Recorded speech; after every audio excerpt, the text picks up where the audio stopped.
Hello friends, வணக்கம் and welcome to Tamil பங்கு சந்தை. இன்னைக்கு நிஃப்டி 50 பார்த்தீங்கன்னா 1.55% ரைஸ் ஆகி கிட்டத்தட்ட 10,471 க்ளோஸ் ஆயிருக்கு.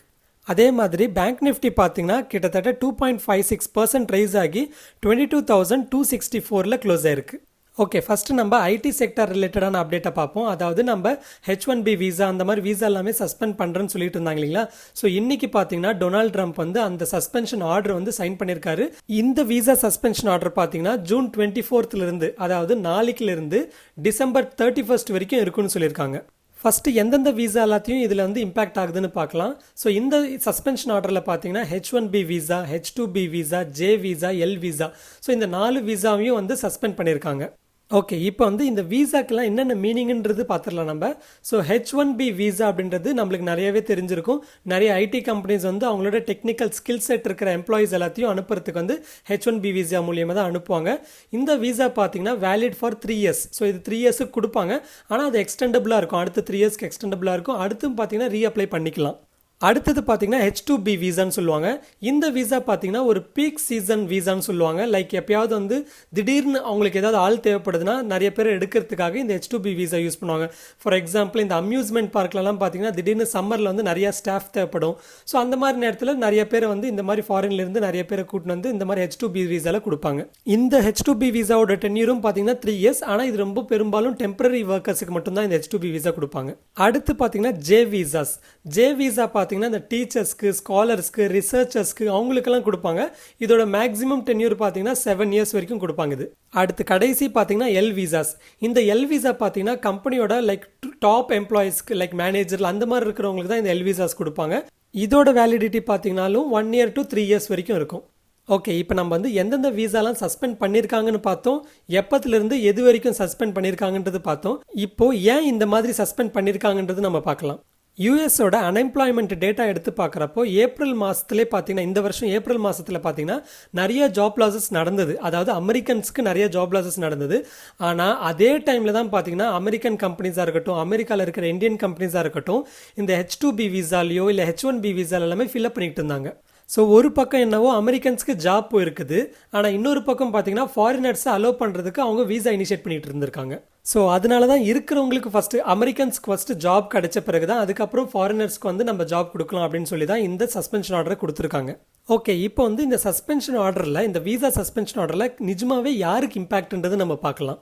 ஸோ ஃபஸ்ட்டு இம்பாக்ட் பார்த்தீங்கன்னா யாரெல்லாம் இந்த வருஷம் வந்து யூஎஸ்க்கு போகலான்னு சொல்லி வெயிட் பண்ணிட்டு இருந்தாங்களோ, வீசாக்காக வெயிட் பண்ணிட்டு இருந்தாங்களோ அவங்கெல்லாம் டைரெக்டாக இம்பாக்ட் ஆவாங்க ஃபஸ்ட்டு. அடுத்து யாரெல்லாம் வந்து இந்தியாவுக்கு வந்துட்டாங்களோ அவங்களோட வீசா எண்டாக இருக்கும். ஆனால் இந்த லாக்டவுனால் வீசா ரினியூவல் பண்ணாமல் இருந்திருப்பாங்க. ஸோ இந்த லாக்டவுன் முடிஞ்ச பிறகு வீசா ரினியூவல் பண்ணலாம் அப்படின்னு நினச்சி வெயிட் பண்ணுறவங்களுக்கு எல்லாமே இது வந்து இம்பாக்ட் ஆகும். அண்ட் முக்கியமாக வந்து நிறைய பேர் கேட்குற கேள்வி வந்து ஆல்ரெடி யூஎஸில் இருக்கிறவங்களுக்கு இது இம்பாக்ட் ஆகுமா இல்லையா அப்படின்னு கேட்பாங்க. ஸோ அவங்களுக்கு இது இம்பாக்டே ஆகாது. ஏன்னா ஆல்ரெடி அவங்க யூஎஸில் இருக்காங்க. ஈவன் இப்போ இந்த ஜூன் 24th டிசம்பர் 31 அவங்களோட வீசா எக்ஸ்பயர் ஆனாலும் அவங்க ஆல்ரெடி யூஎஸில் இருக்கிறதுனால அவங்க ரினியூவல் பண்ணிக்கலாம். ஓகே, இப்போ பார்த்தீங்கன்னா சில பேர் வந்து யூஎஸில் இல்லை, வெளியே தான் இருக்காங்க. ஆனால் அவங்களுக்கு எக்ஸம்ஷன்ஸ் கொடுத்துருக்காங்க. ஸோ அது யாரெல்லாம் பார்க்கலாம். ஒரு யூஎஸ் சிட்டிசனாக இருந்து அவங்களோட ஸ்பௌஸாக இருக்கட்டும் இல்லை சைல்டாக இருக்கட்டும் அவங்க யூஎஸில் இல்லாமல் இருந்தாலும் அவங்க யூஎஸ்க்கு போகிறதுக்கு அவங்களுக்கு வீசா இனிஷியேட் பண்ணுவாங்க. அடுத்து யூஎஸோட பெர்மனன்ட் ரெசிடென்ட்டாக இருக்காங்களா அவங்க வந்து கண்ட்ரியில் இப்போ யூஎஸில் இல்லைனாலும் அவங்க வந்து யூஎஸ்க்கு போகிறதுக்கு அவங்களுக்கு அலோவ் பண்ணுவாங்க. அடுத்து ஃபுட் சப்ளை செயினில் இருக்கிறவங்களுக்குலாம் இம்பார்ட்டன்ஸ் கொடுத்து அவங்களுக்கு வீசா இனிஷியேட் பண்ணுவாங்க. அண்ட் சில கிரிட்டிக்கல் கான்ட்ராக்ட்ஸில் இருக்கிறவங்க லைக் செக்யூரிட்டி இல்லை கவர்மெண்ட் சர்வீஸ்லையும் இல்லை ஹெல்த் கேரில் இருக்கிறவங்களுக்கு எல்லாமே இன்க்ளூடிங் ஐடி ஒர்க்கர்ஸாக இருந்தாலும் இந்த மாதிரி சர்வீஸில் இருக்கிறவங்களுக்கு எல்லாமே கேஸ் டு கேஸ் அவங்க வந்து டிசைட் பண்ணுவாங்க அப்படின்னு சொல்லியிருக்காங்க. ஓகே, இப்போ வந்து ஐடி கம்பெனிஸான டிசிஎஸ், இன்ஃபோசிஸ், HCL, விப்ரோ, டெக் மஹிந்திரா இவங்களுக்கெல்லாம் இம்பாக்ட் இருக்குமான்றது நம்ம பார்க்கலாம். நம்ம நேற்று வீடியோலே சொன்ன மாதிரி ஐடி கம்பெனிஸ்க்கு அந்தளவுக்கு இம்பாக்ட் இருக்காது. ஏன்னா அவங்களோட H1B வீசா டிபெண்டன்சியை ரொம்ப நாளாக குறைச்சிட்டே வந்துகிட்டு இருந்தாங்க. அதுவும் இப்போ பார்த்தீங்கன்னா எல்லா கம்பெனிஸும் வந்து ஒர்க் ஃப்ரம் ஹோம் கல்ச்சரை வந்து அடாப்ட் பண்ணிட்டு இருக்காங்க. கிட்டத்தட்ட டிசிஎஸ் வந்து அனௌன்ஸே பண்ணியிருக்காங்க 2025 அவங்களோட ஓவரால் ரிசோர்ஸில் பார்த்தீங்கன்னா 75% ஒர்க் ரிசோர்ஸ் எல்லாருமே வந்து ஒர்க் ஃப்ரம் ஹோம் தான் பண்ண போகிறாங்கன்னு சொல்கிறாங்க. ஸோ அதனால இந்தியன் கம்பெனிஸ் வந்து ஆல்ரெடி இதுக்கு வந்து அடாப்ட் ஆயிட்டாங்க. ஆனால் நிறைய அனலிஸ்ட் என்ன சொல்கிறாங்கன்னா இது வந்து ஃபாரின் கம்பெனிஸ் அதாவது அமெரிக்கன் கம்பெனிஸுக்கு தான் வந்து கொஞ்சம் அஃபெக்டாக இருக்குன்னு சொல்கிறாங்க. லைக் கூகுள், ஃபேஸ்புக் அவங்களுக்குலாம் வந்து கொஞ்சம் இம்பாக்ட் இருக்குன்னு சொல்கிறாங்க. அதனால தான் பார்த்தீங்கன்னா கூகுள் சிஇஓ நம்ம சுந்தர் பிச்சையும் வந்து ட்வீட் பண்ணியிருந்தாரு, இந்த இமிக்ரேஷன் இந்த சஸ்பென்ஷன் ஆர்டர் வந்ததுனால எனக்கு ரொம்ப டிசப்பாயின்மெண்ட்டாக இருக்குது. ஏன்னா முக்கியமாக சொல்லணும்னா நான் இங்கே இருக்கிறதுக்கும் ப்ளஸ் கூகுள் இந்த நிலைமைக்கு இருக்கிறதுக்குமே வந்து இந்த இமிக்ரேஷனில் வந்தவங்க தான் காரணம் அப்படின்னு சொல்லியிருந்தாரு. அண்ட் சில பேர் என்ன சொல்கிறாங்கன்னா இது வந்து ஒரு எலெக்ஷன் ட்ராமாவாக இருக்கும். ஏன்னா நவம்பரில் எலெக்ஷன் வந்துகிட்டு இருக்கு யூஎஸில். ஸோ எலெக்ஷனுக்காக அவங்களோட ஓட்டர்ஸை வந்து ஈர்க்கிறதுக்காக இந்த மாதிரி அமெரிக்கன்ஸ் ஃபர்ஸ்ட் இதெல்லாம் பேசிகிட்டு இருக்காருன்னு சொல்கிறாங்க. ஸோ அதனால ஷார்ட் டேர்முக்கு வேணால் நம்ம இந்தியன் கம்பெனிஸில் ஓரளவுக்கு இம்பாக்ட் இருக்கும், ஆனால் அந்தளவுக்கு சிக்னிஃபிகண்ட்டான இம்பாக்ட் இருக்காது. இன்னைக்கு மார்க்கெட்லையும் பார்த்தீங்கன்னா அந்தளவுக்கு பெருசாக விழுந்த ஐடி ஸ்டாக்ஸ் எல்லாமே ஓரளவுக்கு 0.5%, 0.6% தான் விழுந்தது. மேபி 1% இல்லை 2% கூட மினிமம் விழுன்னு எக்ஸ்பெக்ட் பண்ணியிருந்தாங்க. ஆனால் 0.5% இல்லை 0.6% விழுந்தது கொஞ்சம் பாசிட்டிவாக தான் எடுத்துக்கிட்டாங்களோன்ற மாதிரி தான் இருக்குது. ஆனால் இன்னைக்கு மார்க்கெட்டே ஓவரால் புல்லிஷாக இருந்ததுனால அந்தளவுக்கு இம்பாக்ட் தெரியல. மேபி இன்னைக்கு மார்க்கெட் வந்து ஓரளவுக்கு பேரிஷாக இருந்திருந்தால் நிறைய நெகட்டிவ் வந்து ஐடி ஸ்டாக்ஸில் இருந்திருக்கும். ஓகே, அடுத்து நிறைய பேர் கேட்ட ருச்சி சோயா ஸ்டாக்கை பற்றி பார்க்கலாம். ஸோ ருச்சி சோயா ஸ்டாக் பார்த்தீங்கன்னா ரீலிஸ்ட் ஆகி இந்த 5 monthsல கிட்டத்தட்ட 75 times ரிட்டர்ன்ஸ் கொடுத்துருக்கு. அதாவது நீங்கள் ஒரு 1000 rupees இன்வெஸ்ட் பண்ணியிருந்தீங்கன்னா இந்த ஸ்டாக்கில் இப்போ அதோட வர்த்து பார்த்தீங்கன்னா கிட்டத்தட்ட 75,000 இருந்திருக்கும் வெறும் 5 monthsல. இது ஏன்னு பார்த்தீங்கன்னா இவங்க ரிலீஸ் பண்ணப்போ அவங்களோட ப்ரைஸ் வந்து 17 rupees per share இருந்தது. இப்போ அதோட ப்ரைஸ் பார்த்தீங்கன்னா கிட்டத்தட்ட 1312 rupeesல இருக்குது.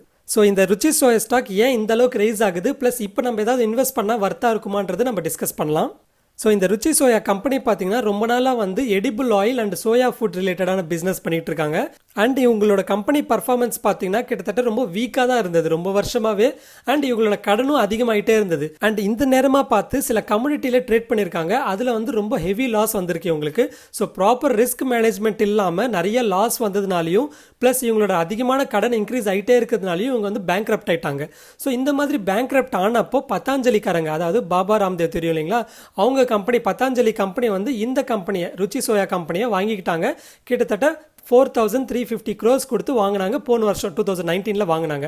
ஸோ வாங்கினதுக்கு அப்புறம் இப்போ இந்த வருஷம் அரௌண்ட் January 25 அன்னைக்கு பார்த்தீங்கன்னா ரீலிஸ்ட் பண்ணாங்க. மறுபடியும் ஸ்டாக் மார்க்கெட்டில் ரீலிஸ்ட் பண்ணுறப்போ கிட்டத்தட்ட 17 rupees per shareல ரீலிஸ்ட் பண்ணாங்க. அப்போதுலேருந்து பார்த்தீங்கன்னா இது யூசி ஆகிட்டே இருக்குது, அப்பர் சர்க்கியூட்லேயே போயிட்டு இருக்கு. மேபி ஒரு 2-3 days வந்து லோயர் சர்க்கியூட்லையும் போச்சு, மறுபடியும் வந்து அப்பர் சர்க்கியூட்லேயே போயிட்டு இப்போ வந்து கிட்டத்தட்ட 1312 rupeesல ட்ரேட் ஆகிட்டு இருக்கு. ஓகே, இது வரைக்கும் இந்த கம்பெனியை பற்றி பார்த்தோம். இப்போ வந்து ஏன் இந்த கம்பெனி வந்து அப்பர் சர்க்கியூட் ஹிட் பண்ணிக்கிட்டே போயிட்டு இருக்குன்றது நம்ம பார்க்கலாம். ஸோ ஃபர்ஸ்ட் ரீசன் பார்த்தீங்கன்னா பத்தாஞ்சலிக்காரங்க, அதாவது ஒரு ஸ்ட்ராங் பிராண்ட் இருக்கிறவங்க இந்த கம்பெனியில் கேபிட்டல் இன்ஃபியூஸ் பண்ணது தான். ஸோ இப்படி பேங்க்ரப்ட் ஆன நிலைமையில் இருக்கிறப்போ இந்த மாதிரி ஒரு ஸ்ட்ராங் பிராண்ட் வந்து கேபிட்டல் இன்ஃபியூஸ் பண்ணுறது வந்து ஓரளவுக்கு கம்மிங் இயர்ஸில் பார்த்தீங்கன்னா கம்பெனி ஸ்டேபிள் ஆகுன்ற ஹோப்பில் தான் வந்து அப்பர் சர்க்கியூட் போயிட்டுருக்கு. அடுத்த ரீசன் பார்த்தீங்கன்னா இந்த ஸ்டாக்கில் 99% ஸ்டேக் வந்து பார்த்தீங்கன்னா பத்தாஞ்சலி கிட்ட தான் இருக்குது. ஓன்லி 1% ஷேர்ஸ் தான் வந்து பார்த்தீங்கன்னா பப்ளிக் கிட்ட இருக்குது. அதாவது கம்பெனியோட 1% ஷேர் தான் வந்து இப்போ ட்ரேட் பண்ணிக்கிட்டு இருக்கோம் நம்ம. ஸோ இப்படி சப்ளை கம்மியாக இருந்து டிமாண்ட் அதிகமாக இருந்தாலே அதோட ப்ரைஸ் ஏற தான் செய்யும். And on top of that upper circuit limit வேறு இருக்குது. 5% லிமிட் இருக்கிறதுனால நிறைய பேர் ஆக்டிவாக ட்ரேட் பண்ண முடியல இதில். அண்ட் இது பார்த்தீங்கன்னா ட்ரேடும் பண்ண முடியாது. ஆக்சுவலாக இது வந்து டெலிவரி தான் பண்ண முடியும். ஸோ இன்னைக்கு வாங்கினீங்கன்னா நீங்கள் விற்கணும்னா 2 days கழிச்சு தான் விற்கணும். ஸோ இப்படி இந்த மாதிரி லிக்விடிட்டி இல்லாததுனாலையும் பார்த்தீங்கன்னா இது வந்து அப்பர் சர்க்கியூட் ஹிட் ஆகிட்டு மேலே போயிட்டே தான் இருக்குது. அண்ட் இப்படி மேலே போகிறதுனாலே பார்த்தீங்கன்னா இவங்களோட மார்க்கெட் கேபிட்டல் ஆல்ரெடி நிறைய கம்பெனிஸ் வந்து பீட் பண்ணி மேலே போயிடுச்சு. லைக் பஞ்சாப் நேஷனல் பேங்காக இருக்கட்டும், மதர்சன் சுமியா இருக்கட்டும், இல்லை பாஷாக இருக்கட்டும், இவங்களெல்லாமே வந்து ஓரளவுக்கு பீட் பண்ணி இவங்களோட மார்க்கெட் கேபிட்டல் மேலே போயிட்டு இருக்கு. ஸோ ஓவராலாக பார்க்குறப்போ ருச்சி சோயாக்கு பார்த்தீங்கன்னா நல்ல பிஸ்னஸ் இருக்குது. அண்ட் இவங்களோட ப்ராடக்ட்ஸ்க்கும் பார்த்தீங்கன்னா நல்ல வேல்யூ இருக்குது. ஆனால் பேங்க்ரப்ட் ஆன கம்பெனிக்கு இந்த அளவுக்கு ஸ்ட்ராங் பிராண்ட் இருக்கிற கம்பெனி வந்து கேபிட்டல் இன்ஃபியூஸ் பண்ணதும் அண்ட் மார்க்கெட்டில் பார்த்தீங்கன்னா ஓன்லி 1% ஆஃப் த ஷேர்ஸ் தான் அவைலபிலிட்டி இருக்குது. அதனால ரொம்ப சப்ளை கம்மியாக இருந்து டிமாண்ட் அதிகமாக இருக்கிறதுனாலையும் அண்ட் நம்ம பார்த்த மற்ற காரணத்தினால தான் வந்து இந்த ஸ்டாக் வந்து ரைஸ் ஆகிட்டே இருக்குது கண்டினியூஸாக. அடுத்து இப்போ இந்த ஸ்டாக்கை வாங்கலாமான்னு கேட்டிங்கன்னா அவாய்ட் பண்ணுங்கன்னு தான் சொல்லுவேன் நான். ஏன்னா வந்து ஒரு ரீசன் அந்த அளவுக்கு இதை ஈஸியாக வாங்கிட முடியாது, ஏன்னா அப்பர் சர்க்கியூட் போயிட்டே இருக்குது.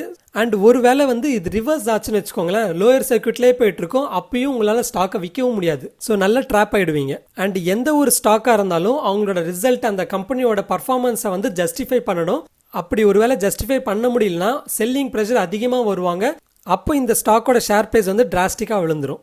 என்னதான் ஆகும் ரிஸ்க் பண்ணி பார்க்கலாமே அப்படின்னு நினச்சிங்கன்னா நீங்கள் எந்த அமௌண்ட்டை வந்து ஃபுல்லாக இழந்தாலும் பரவாயில்ல அப்படின்னு நினைக்கிறீங்களோ அந்த அமௌண்ட்டை மட்டும் இன்வெஸ்ட் பண்ணுங்கள். ஓகே, அடுத்து நம்ம கிளென்மார்க்கை பற்றி பார்க்கலாம். இன்றைக்கி கிளென்மார்க் பார்த்தீங்கன்னா கிட்டத்தட்ட 6.64% ட்ராப் இருந்தது. இதுக்கு ரீசன் பார்த்தீங்கன்னா நம்ம நேற்று வீடியோலே சொல்லியிருந்தோம். அதாவது இவங்களோட இந்த COVID-19 மருந்து, அதாவது ஃபேபிஃப்ளூ டேப்லெட் வந்து இவங்க லான்ச் பண்ணாங்க இல்லைங்களா. ஸோ இந்த மாதிரி மருந்து எல்லாமே வந்து பார்த்தீங்கன்னா ஷார்ட் டேர்ம் ப்ராஃபிட் தான் இவங்களுக்கு கொடுக்கும். அண்ட் இந்த கம்பெனியோட லாங் டேர்ம் க்ரோத்துக்கு வந்து மற்ற ப்ராடக்ட்ஸ் எல்லாமே மற்ற மெடிசன்ஸ் எல்லாமே எந்த அளவுக்கு வந்து இவங்களோட சேல்ஸ் இருக்குதுன்றதை பொறுத்து தான் இருக்குன்னு சொல்லியிருந்தோம். ஸோ ஓவராலாக பார்க்குறப்போ கிளென்மார்க் வந்து 40% இன்க்ரீஸ் ஆனதுக்கு இவங்களோட ரெவென்யூ வந்து ஜஸ்டிஃபை பண்ணாது. ஏன்னா இந்த ஃபெபிஃப்ளூனால இவங்களுக்கு வந்து அந்தளவுக்கு ரெவென்யூ ஜென்ரேட் ஆகாது. ஓரளவுக்கு 90 crores இல்லை 100 crores மேக்ஸிமம் ஜென்ரேட் ஆகும். ஆனால் அதுக்காக 40% இவங்களோட ஸ்டாக் ப்ரைஸில் இன்க்ரீஸ் ஆகிறது ஜஸ்டிஃபை ஆகிறது இல்லை. அதே மாதிரி இந்த ஃபேவிபிராவிர் ட்ரக்குக்கு வந்து நிறைய காம்படிட்டர்ஸ் இருக்காங்க. நம்ம நேற்றே பேசியிருந்தோம், ஹிகால், ஸ்ட்ரைட்ஸ், எஸ்எம்எஸ் ஃபார்மா. ஸோ இவங்கெல்லாம் பார்த்தீங்கன்னா ஏபியும் தயாரிக்கிறாங்க, அதே மாதிரி ஃபேவிபிராவிர் ட்ரக்கையும் ஃபினிஷ்டு ப்ராடக்ட்டையும் தயாரிக்கிறாங்க. ஸோ அதனால் இவங்களுக்கு காம்படிட்டர்ஸ் அதிகமாகவே இருக்காங்க. அதே மாதிரி இன்னொரு ட்ரக்கும் இருக்குது, அதாவது ரெம்டெசிவிரும் இருக்குது மார்க்கெட்டில். ஸோ அது வந்து சிப்லா தயாரிச்சுட்டு இருக்காங்க, ஜைடஸ் கேட்ல தயாரிச்சுட்டு இருக்காங்க. அதே மாதிரி டெக்ஸாமெத்தசான் இருக்குது. ஸோ இந்த மாதிரி கோவிட் ட்ரக்ஸ் நிறையவே இருக்குது, காம்படிஷன் நிறையவே இருக்குது. அண்ட் இது வந்து மார்க்கெட் வந்த பிறகு ஆக்சுவலாக இது எந்த அளவுக்கு குணப்படுத்துது மக்கள் அப்படின்றதையும் பார்த்துட்டு தான் வந்து இதை டிசைட் பண்ண முடியும். அதே மாதிரி யுஎஸ்எஃப்டிஏ வந்து இது அப்ரூவ் பண்ணாம தான் இருக்காங்க ஃபேவிபிராவிர் ட்ரக்கை. ஏன்னா அவங்க என்ன காரணம்னு சொல்லியிருந்தாங்கன்னா, இந்த ஃபேவிபிராவிர் ட்ரக் வந்து சைடு எஃபெக்ட்ஸ் இருக்கலான்றதுனால நாங்கள் வந்து பயப்படுறோம், அதனால இது வந்து அப்ரூவ் பண்ணல அப்படின்னு சொல்லியிருந்தாங்க. ஸோ அதனால யுஎஸ்எஃப்டி அப்ரூவல் வாங்கலைன்னா இவங்களால யூஎஸ்க்கு எக்ஸ்போர்ட் பண்ண முடியாது. அண்ட் மற்ற கண்ட்ரீஸும் பார்த்தீங்கன்னா யுஎஸ்எஃப்டிஏ இல்லைன்னா அவங்களும் வாங்குறதுக்கு கொஞ்சம் விரும்ப மாட்டாங்க. ஸோ அதுவும் இந்த ஸ்டாக்ல இம்பாக்ட் இருந்தது இன்னைக்கு. ஸோ இது ஃப்ரெண்ட்ஸ் ஃபைனலி நம்ம வீடியோ. ஸ்டாக் மார்க்கெட் ரிலேட்டடாக லேட்டஸ்ட் அப்டேட்ஸ் வேணும்னா டிஸ்கிரிப்ஷனில் இருக்கிற லிங்கை கிளிக் பண்ணி டெலிகிராம் சேனலில் ஜாயின் பண்ணிக்கோங்க அண்ட் இன்ஸ்டாகிராம் பேஜை ஃபாலோ பண்ணிக்கோங்க. இந்த கண்டென்ட் பிடிச்சிருந்துன்னா கண்டிப்பாக லைக் பண்ணுங்கள், அப்படியே உங்கள் ஃப்ரெண்ட்ஸ் அண்ட் ஃபேமிலிக்கும் ஷேர் பண்ணுங்கள். இந்த வீடியோ ரிலேட்டடாக உங்களுக்கு ஏதாவது கருத்து இருந்ததுன்னா கமெண்ட்டில் சொல்லுங்கள். நம்ம சேனலை சப்ஸ்கிரைப் பண்ண மறந்துருந்தீங்கன்னா கண்டிப்பாக சப்ஸ்கிரைப் பண்ணிக்கோங்க. இன்னொரு இன்ட்ரெஸ்டிங் வீடியோவில் மறுபடியும் உங்கள் முன்னாடி வரேன். அது வரைக்கும் டேக் கேர். ஜெய் ஹிந்த்.